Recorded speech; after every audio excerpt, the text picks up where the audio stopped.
Once again, a happy Easter to all of you this morning. And it is a joyful day. It truly is. Now, even though for us it's just a liturgical commemoration at one level, truly in the spiritual level, we are called to be renewed, to allow the joy of this day to fill us and to cleanse us of anything that will keep that joy from being fully alive and living in our hearts for the rest of the year to come. I want to start with a story here.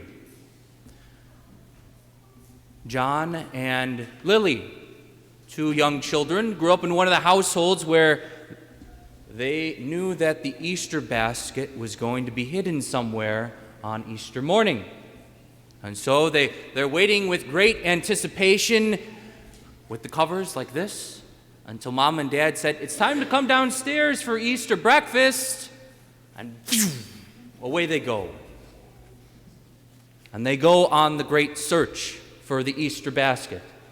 High, low, up above, down below, trying to find it. You know what this is like if we've ever gone on an Easter egg hunt or searched for an Easter basket ourselves. I know one year, and my mother's actually here, she hid it so well that I couldn't find it. It took me a while. Now, John and Lily eventually find their Easter basket and with great anticipation look through the candy that's there. Maybe they found the little wooden egg in there as well. And there's great joy. Now, hopefully they won't eat all that candy right away because they definitely will not be renewed by the stomachache that comes later. But that joy with which they go searching for that Easter basket, or the joy with which we go looking for an Easter egg and an Easter egg hunt, can be a parallel to that quickness, that running of Peter and the other disciple who we understand to be the disciple, the apostle John, running to the tomb as Mary Magdalene comes to them and says, "He's not there. The tomb's open." And yet their excitement, their anticipation was not that of joy, the same joy as we have, of running to go find an Easter basket. We know the Lord is risen. We know the story. It's written upon our hearts and is instilled there by the faith that we have. They ran looking and seeking and trying to find what was going on. And what do we hear at the end of our gospel today? They saw and believed. My brothers and sisters, it's elsewhere in the Gospel of John that Jesus says to his disciples, "Blessed are those who see and believe, but more so those who do not see and believe as well." We ourselves do not see the tomb, though we try and make a representation of it. We ourselves did not witness the crucifixion, and yet we still feel those moments in the core of our being as Christians when the Lord is in the tomb, when the Lord is on the cross, and also that joy and the mystery of this morning when we arise and find the Lord has risen. Something has happened. Something that has not happened before. Do you feel that joy? Is it changing how you're living your life of faith? And our second reading there, that story of the leaven, the Easter leaven, this changes everything. Nothing is the same from this moment on.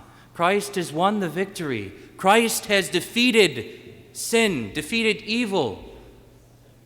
And it's not something that just happened then. It's a defeat and a victory that lasts for all of time, all of eternity to come. We live in the joy of this victory. We live in the joy of being people redeemed, people saved. Now, does that mean that we live perfect lives and that we don't struggle with the same things that Peter and James and John and all of the apostles and Mary Magdalene did? No.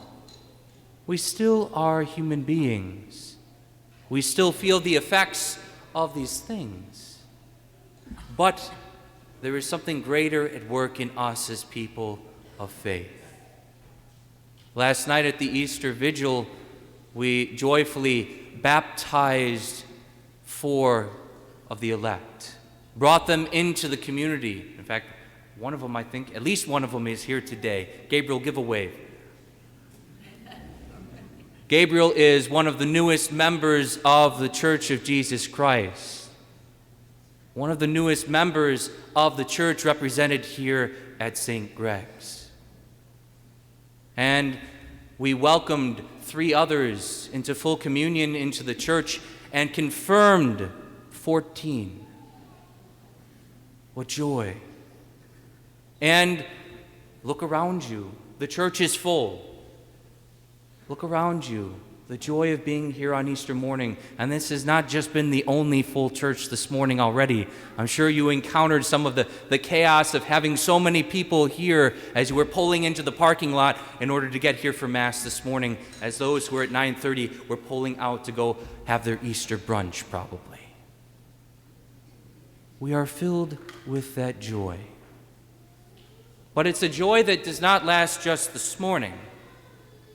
It is a joy that can't end when we walk out the door. No.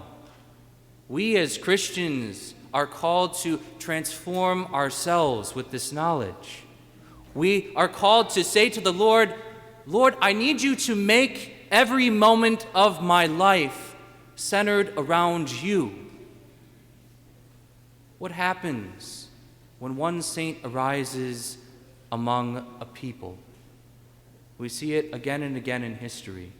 What happens when the apostles encounter the risen Lord?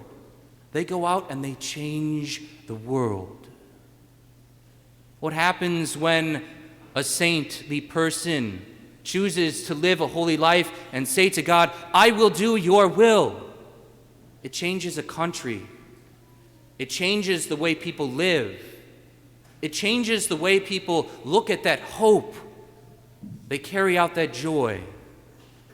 Nothing, absolutely nothing, can overcome the Lord who is victorious. We bring all those things that are in our life today to this church. We bring the sorrows, the joys, the struggles, the victories of our lives. And we lift them up to the Lord who comes to us in the Eucharist. And we say, Lord, thank you for the good. Help us to do what we need to do with the struggles. Nourish us with this heavenly food. And give us the knowledge of what it means to be people of faith.